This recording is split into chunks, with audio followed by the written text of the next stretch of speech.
Cela fait 40 ans que Coluche a créé les Restos du Cœur et lancé la première campagne à Gennevilliers.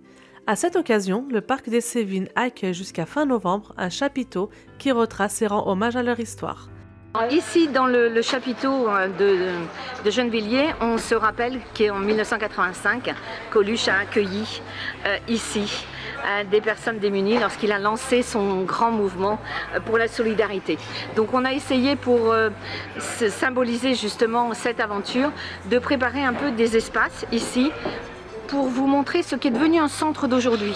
Parce que quand Coluche l'a créé en 1985, il a commencé par dire qu'il faut que tout le monde mange et à manger, qu'on distribue des repas.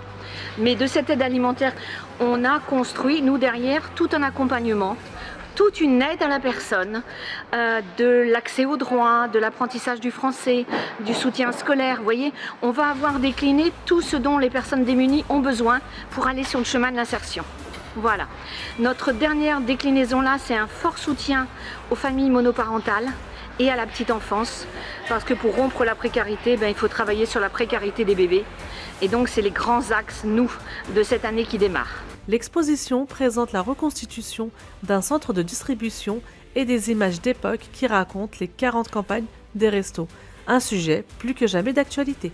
Quand Coluche a lancé il y a 39 ans, on ne pensait pas qu'on continuerait aujourd'hui. Et aujourd'hui, la précarité, elle est de plus en plus grande. Elle touche de plus en plus de personnes très jeunes. Et que les études aussi aujourd'hui prouvent qu'il faut 6 générations pour sortir de la précarité. Donc c'est assez terrifiant. Voilà. Donc aujourd'hui, on voulait faire ce symbole. C'est aussi un peu un cri pour dire c'est pas possible. Coluche a parlé en 85, on est en 2024 et il y a encore plus de personnes à accueillir.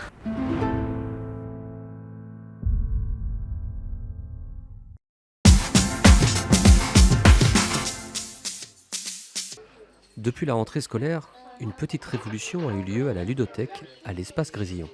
Depuis la rentrée, on peut emprunter grâce à la carte de la médiathèque, ce qui n'était pas le cas avant. Donc maintenant, l'accès est gratuit, puisque la carte de la médiathèque est gratuite pour les Gennevillois.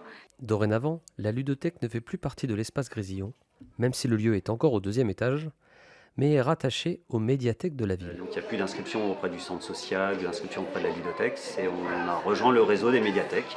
Donc si vous avez une carte médiathèque, vous pouvez venir emprunter les jeux. Ce sont les 2 jeux sur une période de 30 jours. Cette nouveauté rend donc la recherche de jeux et de réservations beaucoup plus facile.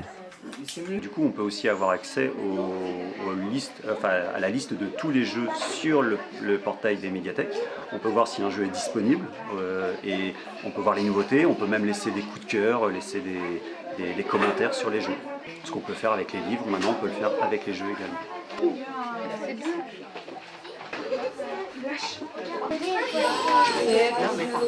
Alors, en fait, ça marche quasiment comme une médiathèque. Donc, on peut venir jouer sur place librement, sans inscription, donc à partir de 4 ans et à partir de 8 ans seul. Il y a du libre service. Si quelqu'un veut un jeu en particulier, il peut me demander bien sûr, et puis je peux effectivement conseiller. Voilà, c'est moi qui achète les jeux, qui les sélectionne, donc je connais mes jeux, mes stocks, et donc je peux effectivement proposer des choses en fonction de l'âge, en fonction du nombre de joueurs, en fonction du temps de jeu. Il y a environ 1900 jeux à la ludothèque. Il y en a bien un qui va vous plaire. Bonne fin de journée, au revoir.